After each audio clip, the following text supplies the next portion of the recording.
గత వీడియోలో మనం చతుర్భుజాలు అంటే నిర్వచనం తెలుసుకొని రకరకాలైన చతుర్భుజాల గురించి తెలుసుకున్నాం కదా.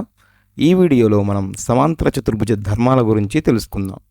ఇంగ్లీష్లో దీనిని ప్రాపర్టీస్ ఆఫ్ పారలలోగ్రామ్ అంటారు. చూడండి ఏమిటో సమాంతర చతుర్భుజ ధర్మాలు. సిద్ధాంతం: ఒక చతుర్భుజంలో ప్రతి జత ఎదుటి భుజాలు సమాంతరాలు అయినా అది సమాంతర చతుర్భుజం. ఉపపత్తి: మనం ఈ సిద్ధాంతాన్ని నిరూపించాలి. ఇది ఒక చతుర్భుజం ఏబిసిడి అయితే ఈ చతుర్భుజంలో ఎదురెదురు భుజాలు సమాంతరాలు అయితే అది సమాంతర చతుర్భుజం అవుతుంది అని మనం నిరూపించాలి. ఏబి మరియు డిసిలు సమాంతరాలు అని చెప్పడానికి చూడండి అక్కడ డబుల్ గ్రేటర్ దెన్ సింబల్ ఇచ్చారు. అదేవిధంగా ఏడి మరియు బీసీలు సమాంతరాలు అని చెప్పడానికి సింగిల్ గ్రేటర్ దెన్ సింబల్ ఇచ్చారు. ఇలా ఉంటే ఈ చతుర్భుజాన్ని మనం సమాంతర చతుర్భుజం అని చెప్పవచ్చు అనే నిరూపణ మనం చేయాలి. అయితే ఈ చతుర్భుజము సమాంతర చతుర్భుజం అవ్వాలి అంటే ఏమిటి? ఎదురెదురు భుజాలు సమాంతరంగా ఉండాలి మరియు సమానంగా కూడా ఉండాలి. అంటే మనం పొడవు దృష్ట్యా ఏబి మరియు డిసిలు సమానం, అదేవిధంగా ఏడి మరియు బీసీలు సమానం అని నిరూపించగలిగితే ఈ సిద్ధాంతాన్ని నిరూపించినట్లే. అయితే ఈ సిద్ధాంతాన్ని నిరూపించడానికి మనం త్రిభుజాల సర్వసమాన నియమాలను ఉపయోగించుకోబోతున్నాం.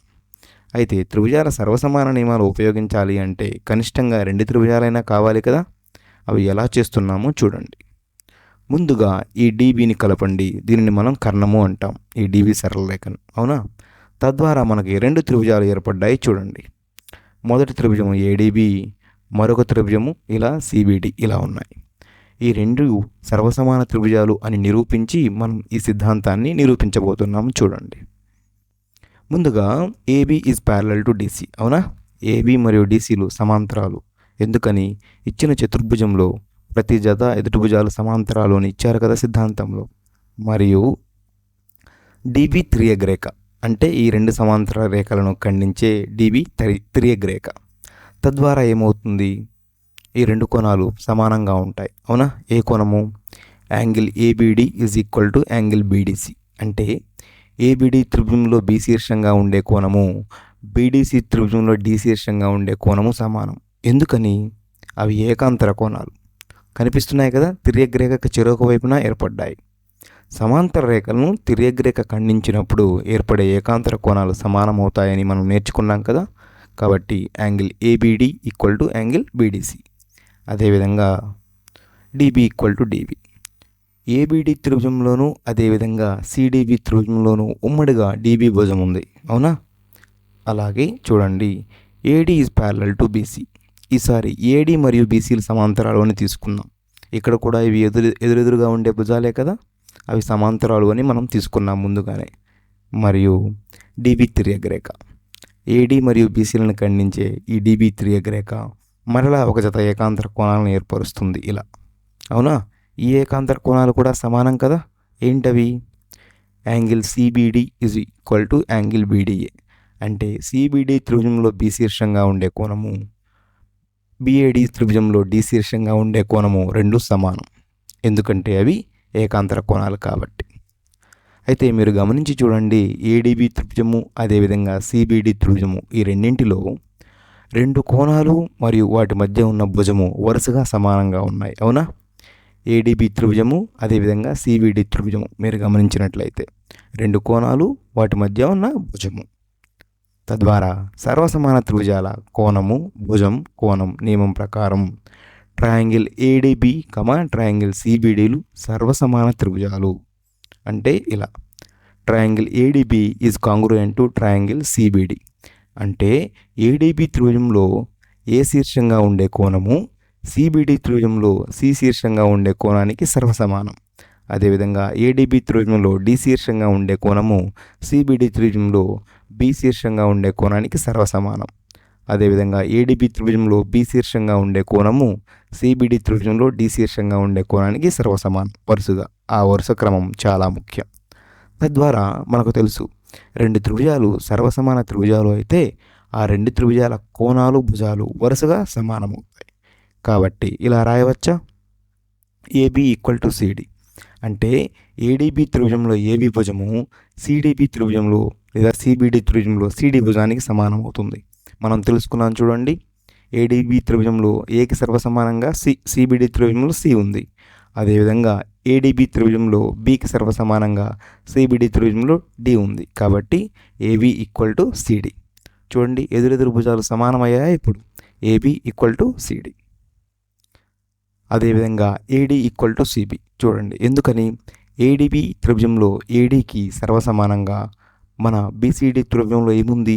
బీసీ ఉంది, లేదా సిబి ఏదైనా తీసుకోవచ్చు. మీరు వరుస క్రమాలను మీరు గమనించినట్లయితే ఆ విషయం స్పష్టంగా తెలుస్తుంది. ఇప్పుడు చూడండి, మనం దీనికి విపర్యాయం కూడా నిరూపించబోతున్నాం. విపర్యాయం అంటే ఏమిటి? ఎదురెదురు భుజాలు సమానమైన అది సమాంతర చతుర్భుజం అవుతుంది ఒక చతుర్భుజంలో అని ఎలా నిరూపిస్తున్నామో చూడండి. సిద్ధాంతం: ఒక చతుర్భుజంలో ప్రతి జత ఎదుటి భుజాలు సమానమైన అది సమాంతర చతుర్భుజం. అంటే ఉపపత్తి ఇలా ఉంటుంది.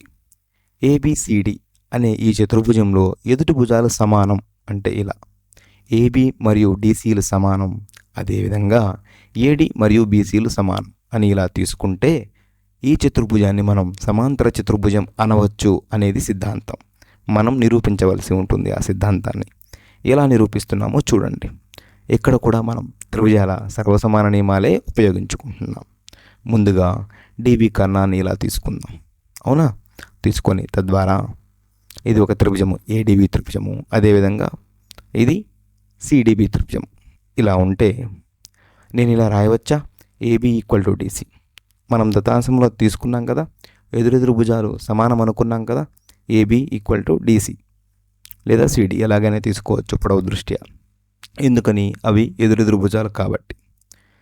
అదేవిధంగా డిబి ఈక్వల్ టు డిబి. రెండు త్రిభుజాలలోనూ డిబి ఉమ్మడి భుజంగా ఉంది కదా, కాబట్టి డిబి ఈక్వల్ టు డిబి. చివరగా ఏడి ఈక్వల్ టు బీసీ. ఇక్కడ కూడా ఎదురెదురు భుజాలు సమానం అని మనం తీసుకున్నాం కదా, కాబట్టి ఏడి ఈక్వల్ టు బీసీ. చూడండి, రెండు త్రిభుజాలలోనూ వరుసగా మూడు భుజాలు సమానంగా ఉన్నాయా లేవా? ఉన్నాయి. సర్వసమాన త్రిభుజాల భుజం భుజం భుజం నియమం ప్రకారం ట్రయాంగిల్ ఏడిబి ట్రయాంగిల్ సిబిడిలు సర్వసమాన త్రిభుజాలు. అంటే ఏడిబి త్రిభుజము సిబిడి త్రిభుజము సర్వసమానమని. ఇలా triangle ADB is congruent to triangle CBD. ఏకి సర్వసమానంగా సి ఉంది, డికి సర్వసమానంగా బి ఉంది, బికి సర్వసమానంగా డి ఉంది, వరుసగా ఏడిబి త్రిభుజము మరియు సిబిడిలలో. కాబట్టి సర్వసమాన త్రిభుజాలలో భుజాలు కోణాలు వరుసగా సర్వసమానమని మనం తెలుసుకున్నాం కదా. కాబట్టి ఇలా రాయవచ్చా? చూడండి, angle ABD is equal to angle BDC. అవునా? అంటే ఏబిడి త్రిభుజంలో బి శీర్షంగా ఉండే కోణము సిబిడి త్రిభుజంలో డి శీర్షంగా ఉండే కోణానికి సమానం. అవునా? ఎందుకని మనం తెలుసుకున్నాం. చూడండి, సర్వసమానం ఎలా ఉంది? ఏడిబి త్రిభుజంలో ఏ కోణానికి సిబిడి త్రిభుజంలో సి కోణం సమానంగా ఉండాలి. అదేవిధంగా ఏడిబి త్రిభుజంలో బి కోణానికి సిబిడి త్రిభుజంలో డి కోణం సర్వసమానంగా ఉండాలి. కాబట్టి angle ABD is equal to angle BDC. అయితే మీరు గమనించండి, ఇవి ఎలా ఉన్నాయి? డిబి కర్ణానికి చెరొక వైపున ఉన్నాయా లేవా? ఇలా ఉంటే వాటిని మనం ఏకాంతర కోణాలు అంటాం కదా. ఒక రేఖకు చెరొక వైపున ఇలా రెండు రేఖలను ఖండిస్తూ ఉన్నప్పుడు ఏకాంతర కోణాలు. ఏకాంతర కోణాలు ఎప్పుడు సమానమవుతాయి? సమాంతర రేఖలను తిర్యగ్రేఖ ఖండించినప్పుడు ఏర్పడే ఏకాంతర కోణాలు సమానమవుతాయి. ఇక్కడ డిబి కర్ణము తిర్యగ్రేఖ అయితే సమాంతర రేఖలు ఏమవుతాయి? ఏబి మరియు డిసిలే కదా. కాబట్టి AB is parallel to DC. అంటే ఏబి మరియు డిసిలు సమాంతర రేఖలు. అదేవిధంగా చూడండి, angle CBD is equal to angle BDA. అవునా? అంటే సిబిడి త్రిభుజంలో బి శీర్షంగా ఉండే కోణము ఏబిడి త్రిభుజంలో డి శీర్షంగా ఉండే కోణానికి సర్వసమానం. ఖచ్చితంగా సర్వసమాన త్రిభుజాల నియమాల ప్రకారం. ఇక్కడ కూడా చూడండి, ఇవి తిర్యగ్రేఖకు చెరొక వైపున ఉన్నాయి. ఇవి కూడా ఏ కోణాలు? ఏకాంతర కోణాలు. ఇలా ఏకాంతర కోణాలు ఎప్పుడు సమానమవుతాయని మనం తెలుసుకున్నాం. సమాంతర రేఖలను తిర్యగ్రేఖ ఖండించినప్పుడు. మరి ఇలా రాయవచ్చా? AD is parallel to BC. ఇక్కడ ఏడి మరియు బీసీ కూడా ఎలా ఉన్నాయి? సమాంతరంగా ఉన్నాయి. చూడండి, మనం ఏమి మొదలుపెట్టాము? ఎదురెదురు భుజాలు సమానంగా ఉన్నాయి అని మొదలుపెట్టాము. చివరగా ఏం నిరూపించాము? ఎదురెదురు భుజాలు సమాంతరంగా కూడా ఉన్నాయని నిరూపించాము. కాబట్టి ఇది సమాంతర చతుర్భుజమే కదా. అవునా? అంటే మనం నిరూపణ ఏదైతే చేయాలనుకున్నామో అది చేయగలిగాం. ఈ వీడియోలో మనం ఏం నేర్చుకున్నాం? సమాంతర చతుర్భుజ ధర్మాల గురించి నేర్చుకున్నాం.